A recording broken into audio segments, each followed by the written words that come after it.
Adopted Texas boy 7 is found dead inside washing machine.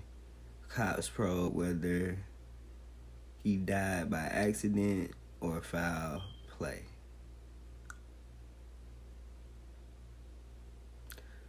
What? How the fuck you probe whether it was an accident or foul play? That's clearly foul play. I mean, I ain't never heard of a washing machine that start by itself.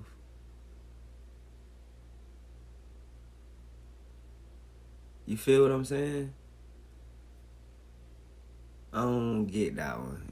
That shit got me feeling the type of way, cause like that don't even make sense.